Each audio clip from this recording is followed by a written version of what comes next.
Hi everyone. In this video we're going to take a look at a very important endgame, king and pawn versus king. So take a look at the position.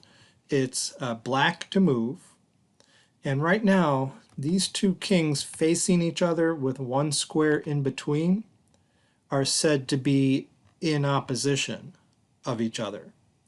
And since it's black's move, we say that white has the opposition. White has the opposition. That's an advantage. And it's an advantage because when you have the opposition, you're forcing your opponent's king to move aside and make way. So what can black do? Well, he can go to one of these two squares. If he goes this way, the pawn is going to queen. Black can't even come back. So black's got to go over this way, and we're going to win. So the important thing to consider is what happens if he moves in front of the pawn on the queening square. Well, this is the exact situation that white wants. White wants that king right there so he can push the pawn. Imagine, make this colorful for you, imagine stabbing that king with that pawn.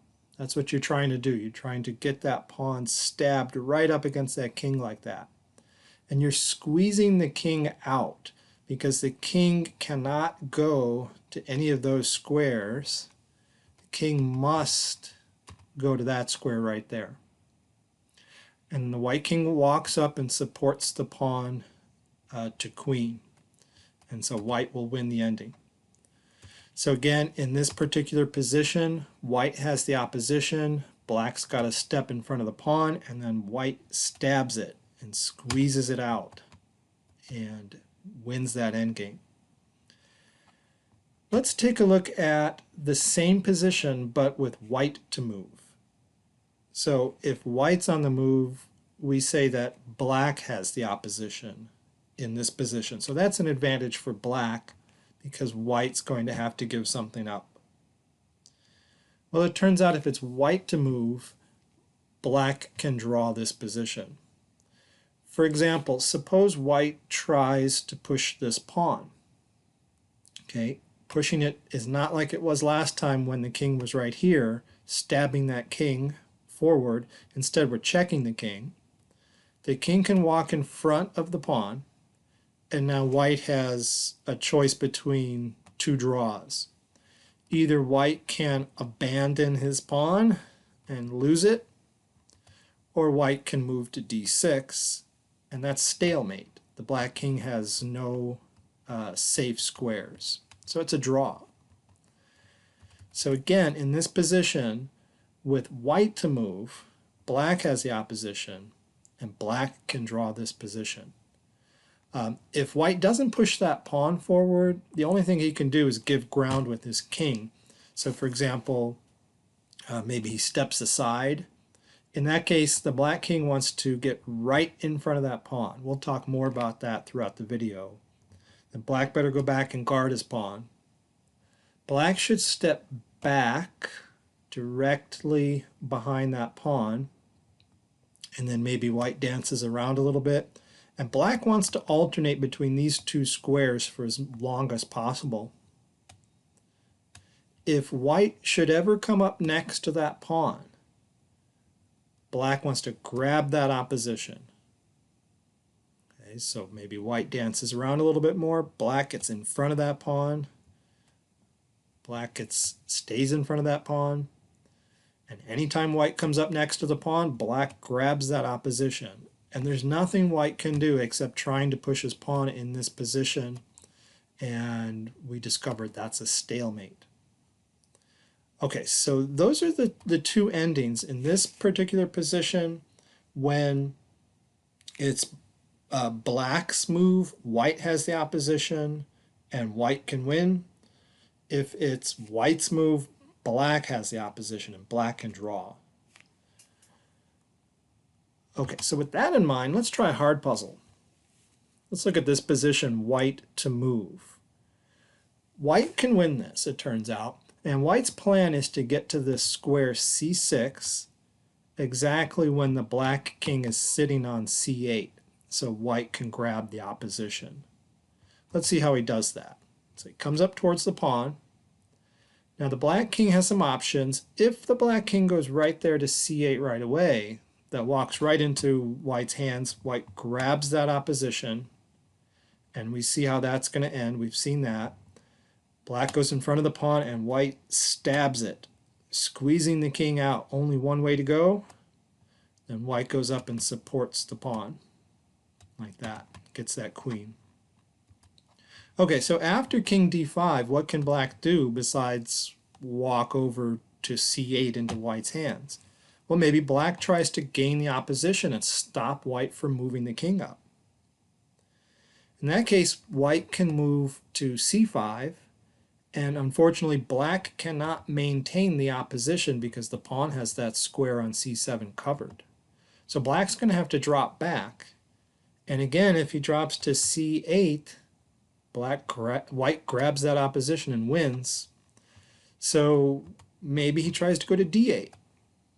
Now that sets a nice little trap, because if white goes up to c6 now, black's going to go to c8 and grab the opposition on white.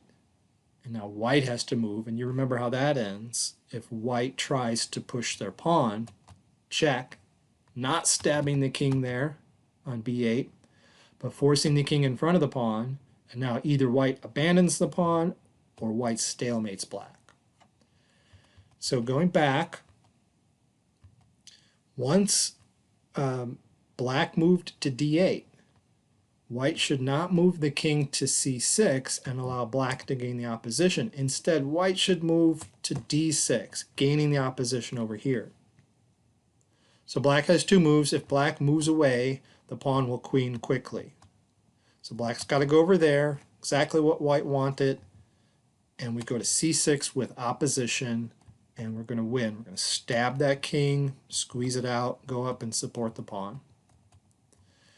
By the way, it's nice to know from here how to checkmate black in the quickest way possible. It's very easy to checkmate black, but you can do it in two moves. Okay, the two moves are queen to b3, and that herds the black king up the board back towards the white king, and then there's two mates here, either queen to b6 mate or queen to a4 mate, both mates. Okay, so that was a nice puzzle where white's trying to get to c6 at the same time the black king is already on c8, trying to grab the opposition. So this is how these king and pawn endings end. They end with the pawn on the 6th rank, and whoever has the opposition is in the driver's seat. If white has the opposition forcing black over, he's going to win. If black has the opposition, black can draw. Well, what about pawns that aren't yet on the 6th rank? Let's back the pawn up to the 5th rank. When a pawn is on the 5th rank like this, white's 5th rank here, it has what are called key squares. There are 3 key squares for this pawn. The square right in front of it, and the squares to either side of that. And there's a hard and fast rule that says if the white king can get to one of the key squares, then he's going to win. Guaranteed, if he doesn't drop the pawn before he gets there. So he can do that easily in this position with the move by moving to f6, and he's got a key square. Let's see how that helps. Why does that allow white to win? Well, maybe black's best defense here is to grab the opposition. Let's see what would happen if he doesn't. If he doesn't grab the opposition, he has to move to the left, either here or here. And either place he moves to, white can go straight ahead to f7 and help the pawn queen from there. Notice all 3 of these squares are guarded by the white king, so the pawn is going to queen in the next 3 moves. So black can't move to the left and allow that king to come up. He's got to grab the opposition. But then the pawn moves forward to the 6th rank, and now since it's black's move, white has the opposition. And we already saw this. Let's see it one more time. Black would have to move over here. White would stab that king, squeeze that king out, go up and support your pawn, and queen it. Okay, so again, when the pawn's on the 5th rank, it has these 3 key squares in front of it, and you got to get your king to those key squares. Let's look at another position with the pawn on the 5th rank. Same position actually, but this time with black to move. So if it's black's move, he's got to defend the key squares. He has to stop the white king from getting to one of those key squares. And if he can do that, he'll draw. There's 2 ways to do that. He can move here or here. Okay? And he'll guard white from getting to that key square. So for example, let's move here. So white has no chance of getting to a key square, so perhaps he just moves over, nothing else to do. Black gets in front of that pawn, like that, and white can dance around back here behind the pawn for a while, but eventually he's going to have to push the pawn. Okay, maybe he comes back, black comes up in front of the pawn. Always want to stay in front of that pawn. Maybe white goes to the side, black drops back, staying on the same file as the pawn. You want to stay in front of the pawn. If white comes up next to his pawn, black can grab that opposition. Okay, we push the pawn forward at some point. We have to try it.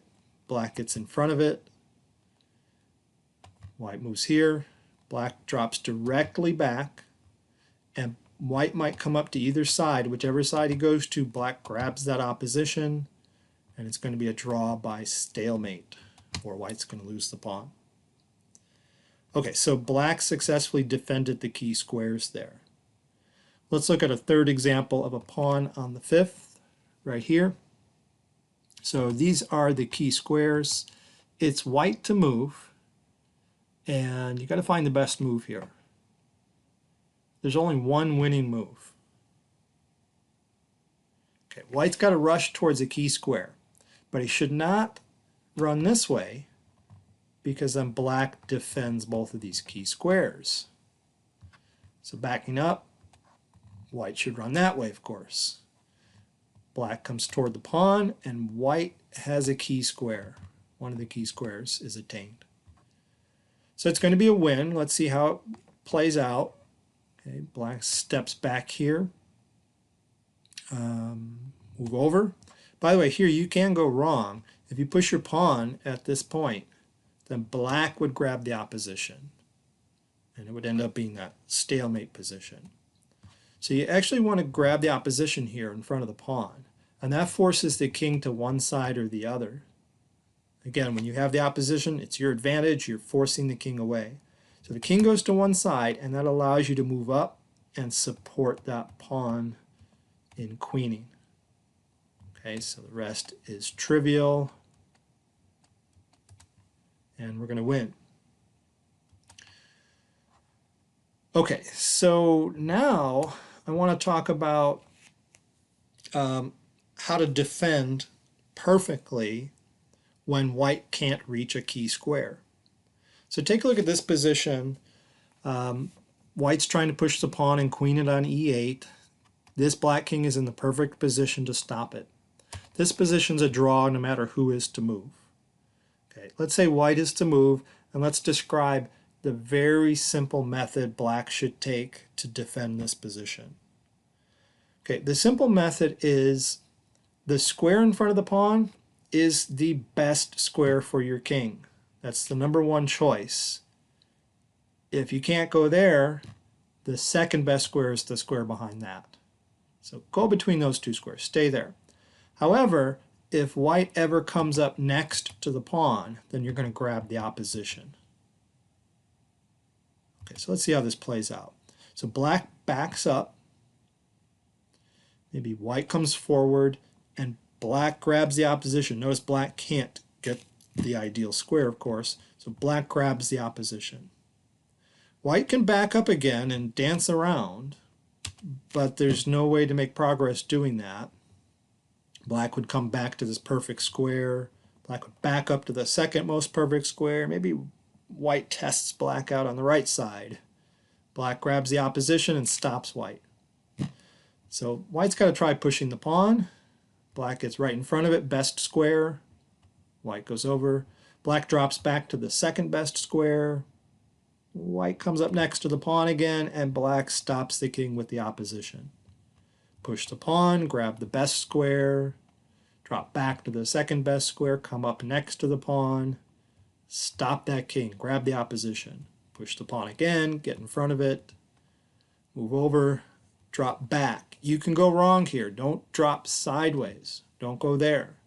Remember your first best square and your second best square. If you go there to d8, then white's just going to come right here and grab the opposition. Black would come over and you would stab him and he would be squeezed out. Okay, so black should drop back to the second best square, and then if white ever comes up next to the pawn, grab the opposition yourself while the pawn's on the 6th rank. And we started out the lecture like this, the video. It's a draw. All white can do is either go back with the king or push this pawn forward. King moves over in front of it, and either white abandons the pawn or stalemates the black king. So that's how you perfectly defend a drawn king and pawn endgame. Okay, so now I want to back the pawn up further and talk about winning chances. So what if the pawn hasn't reached the 5th rank yet? We talked about when it is on the 5th rank, what the key squares are. We talked about when it's on the 6th rank, what's going to happen.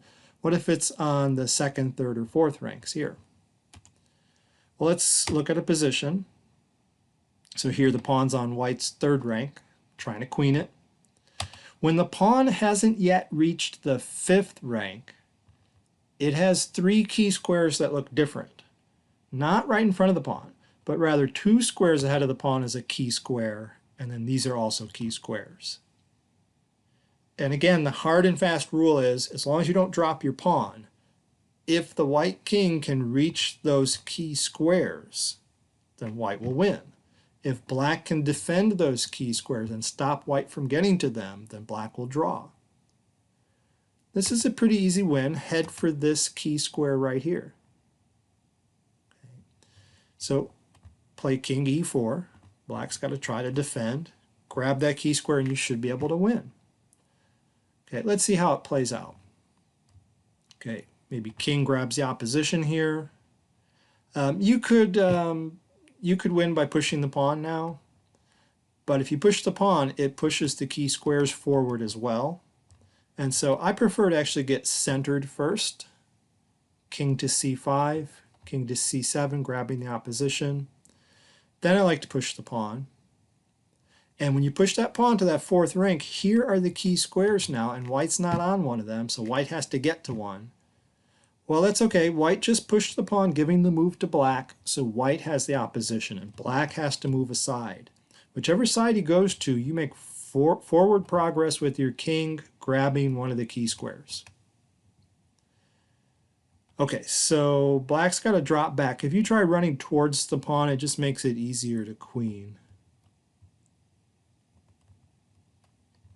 Okay, it's just really easy to queen there. So black can't come up towards that pawn. Black's got to try to drop back. And you could push the pawn here, or you can centralize yourself in front of it and force the king to one side or the other, and you can gain even more territory with your king, going up even further. Now you're guarding these three squares on the way to queening. So you can't stop the queen now.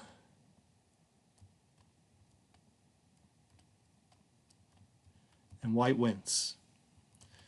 Okay, so that's how you win the game when the pawn hasn't reached the 5th rank. You've got to be able to grab one of those key squares, and you always, good rule of thumb is keep that king ahead of the pawn. Keep your king ahead of the pawn. Don't push the pawn up, because then you're pushing your key squares out of your own reach. Let's look at another example of this. Okay, right here. White to move again, and white's trying to win. White can win this position. Here are the key squares. White's got to get to them. Looks like black's defending pretty well. It's got all 3 of those covered. But white can get to it by making the best move here. There's only one winning move. Okay, maybe pause your video, try to find it. Okay, the winning move is to grab the opposition, of course. Play king d4. Because that's going to force this king to one side or the other, or perhaps back. And whichever side it goes to, then you grab a key square. So now you're on a key square. So now the rest should be easy. Maybe this king backs off, centralize, go to the side. You can gain even more territory with the king before you start pushing the pawn. As long as you don't leave the pawn too far behind and let that king run after it. Okay, but here it's safe. You can calculate black doesn't have time to grab that pawn. Let's see, if black comes up, you can push the pawn, which covers that square, by the way, and your king has that square covered. So you can't approach the pawn now, and it's very easy to queen. So gaining this extra territory with your king is not abandoning your pawn. This king's got to drop back. You can move here. Maybe you move to one side or the other. Let's see, what would happen if you gained even more territory? Can the black king run towards the pawn now? Well, if you go down and you try pushing this pawn, then yeah, you're in trouble. That black king is going to catch it. Okay, so if the black king goes down, you're going to have to go back down with your king too. So don't grab too much territory. It's fine in this position or the position before to push your pawn. The key squares are now here and you're already sitting on one of them. Let's say the king goes here. You can push your pawn again. And by the way, now the pawn is on the 5th rank. And when it's on the 5th rank, the key squares are right ahead of the pawn. And you're on one of them, so you're going to win. Okay, so the king can step aside one way or the other. Then you grab more territory and you get that pawn across. So the rest is trivial. Okay, let's look at another example. This is a tough one. White to move and white can win. That pawn's on the 4th rank, and these are the key squares. By the way, the pawn can't go it alone. You can try. What if you try pushing your pawn? Is the black king going to catch it? Yeah, just in time. So you can't just push your pawn. I'm not looking at those kind of trivial endings in this video where it's just a race between the pawn and the king. I'm trying to look at the more complicated endings where you have to support your pawn.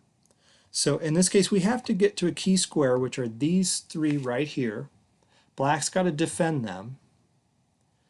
And there's really only one way to do this. Okay, I think the next 3, 4, 5 moves are forced by white. Okay, let me show you a failed attempt. Let's say we move here. That's actually good. Black comes in to try to protect the key squares. Let's say you go up. Black goes here, you go up. Black grabs the opposition. Hey, that didn't work. White king's next to the pawn, and black just grabbed the opposition, well defending those key squares. Got there well ahead of time. That didn't seem to work. Okay. Well, this is what does work.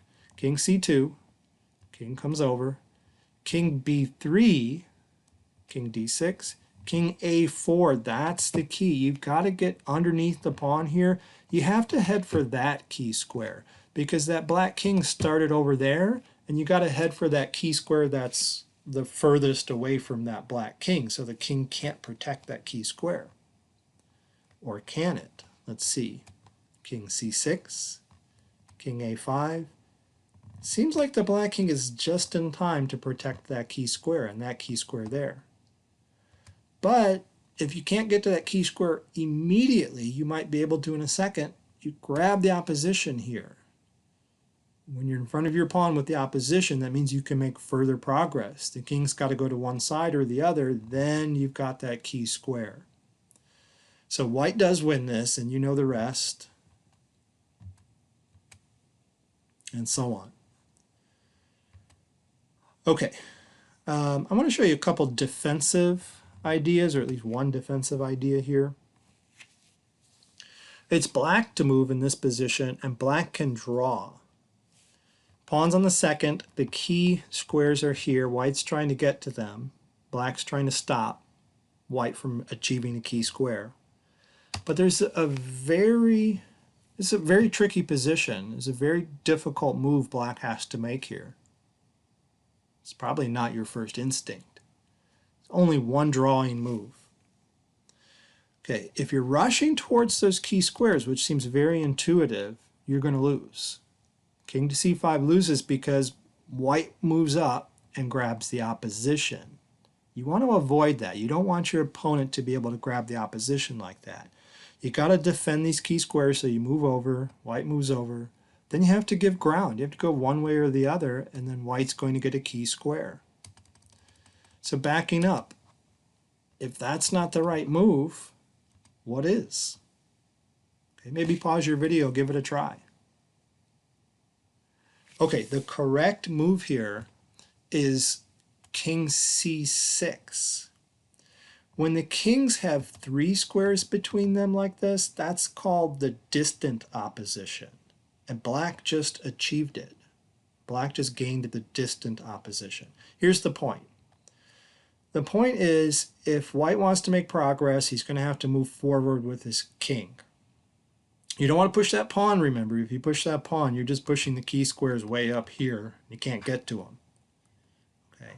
So you come forward with your king, but if you go here, then black grabs the opposition. If you go here, then black grabs the opposition and stops you. If you're on that rank in front of your pawn and black grabs the opposition, then you're stuck on that rank in front of your pawn. You're not going to go anywhere. You're not going to make any progress.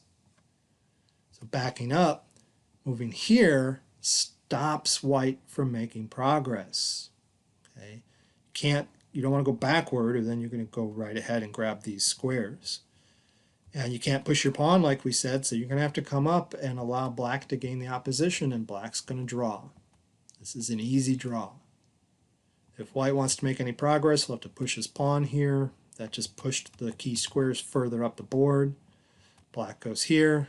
Maybe white pushes the pawn again, and you know the rest. The black king wants to toggle between these two squares, the best square and the second best square.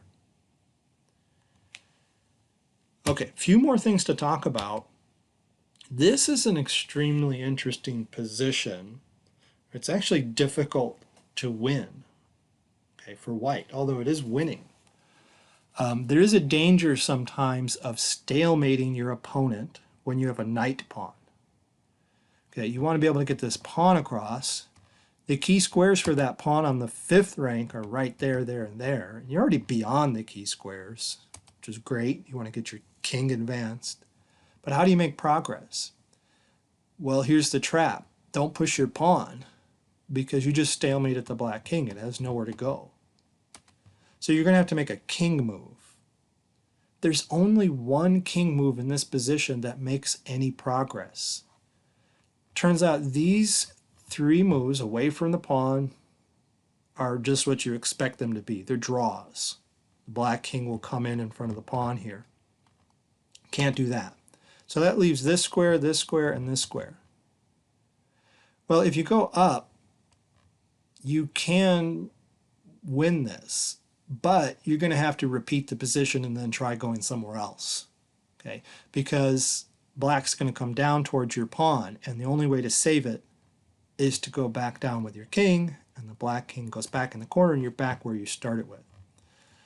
Okay, so moving here doesn't do you any good. Okay. Moving here doesn't do you any good either. And let's see why. Okay, let's say black moves up to h7 here. Maybe we push our pawn. Maybe black goes back to the corner. Okay, and then what are you going to do? You're going to push your king? That's stalemate. Okay, you're going to push your pawn instead? Let's see. King moves over in front of it. Then what? You're going to either abandon your pawn or you're going to give a stalemate. Okay. So going back to the original position, this move and this move don't make any progress. This move does. That's the move you have to make. Okay. If you go to one of those other squares, you get another chance. You can repeat the position and get back here again. Then the black king has to move over, and you have a choice. You have to move one way or the other. Here's what you want to remember. When you're in front of the knight pawn like that, black's got the opposition. You have to move aside, move to the rook file.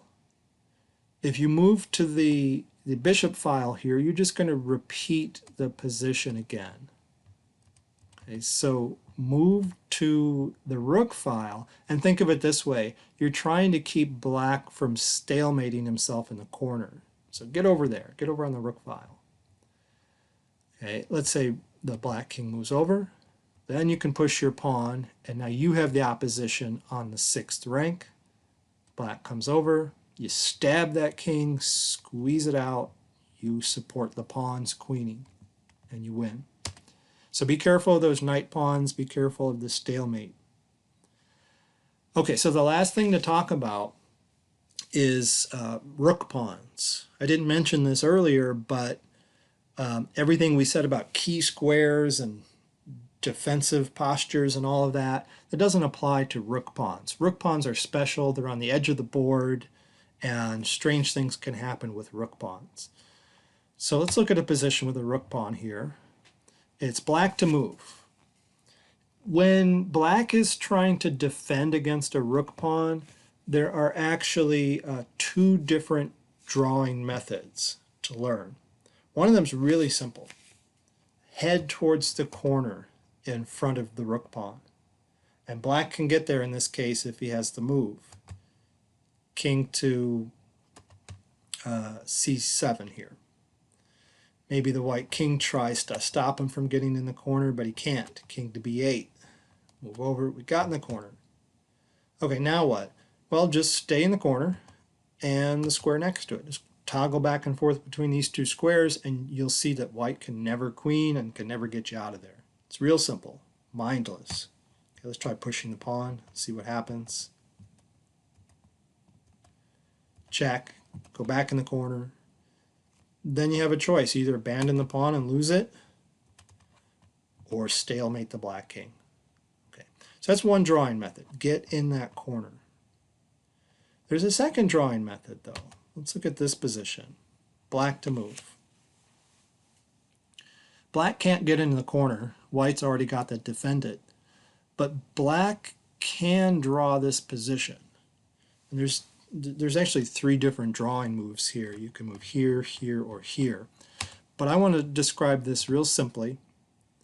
The idea for drawing against a rook pawn when you can't get in the corner, if you can draw, is to trap the white king in front of the pawn. Keep it stuck on that rook file in front of the pawn so it can never move out of the way, never give room for the pawn to queen.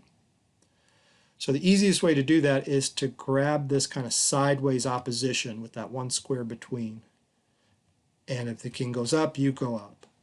Follow that king. Stay with him. Get that opposition. If that pawn pushes, then you can come up here. If the king ever tries to get out this way to give room for the pawn, that's okay. Then you grab the corner. Otherwise, maybe white goes up here. You come back down here. Comes here, you go up there, maybe white pushes the pawn again, and now you're going to keep that king trapped in front of its own pawn until eventually the pawn stalemates that black king. All right, so one more move and it's stalemate. Okay, draw. So we'll end the video with one last rook pawn example where white can win. So how do you avoid both of black's drawing techniques? You don't want black to get in the corner, and you also don't want to get trapped on the A file here in front of your pawn. Well, it turns out a rook pawn like this actually has 2 key squares, which are both right there. If your rook pawn is on this file, your key squares would be here and here. Okay, but these are your key squares. You want to get your king to one of those. And if it's white's move, this is the only winning move. What would happen if we didn't go there? Well, if we went here, then black can head toward the corner. And if you try to defend the corner, then black can get you stuck in front of that pawn, grabbing that sideways opposition. So you've got to move here. Now you want to stay there. You're building a nice wall. If black has any hope of drawing, he's going to have to run with his king around that wall. But he doesn't have time in this case. This pawn is too fast, and it's going to queen. So white wins. All right, so that should show you every possible position with king and pawn versus king, and you should have confidence for how to draw or how to win, if possible. And you should be able to make that judgment call, which is the correct outcome in the position. All right, thanks for watching the video.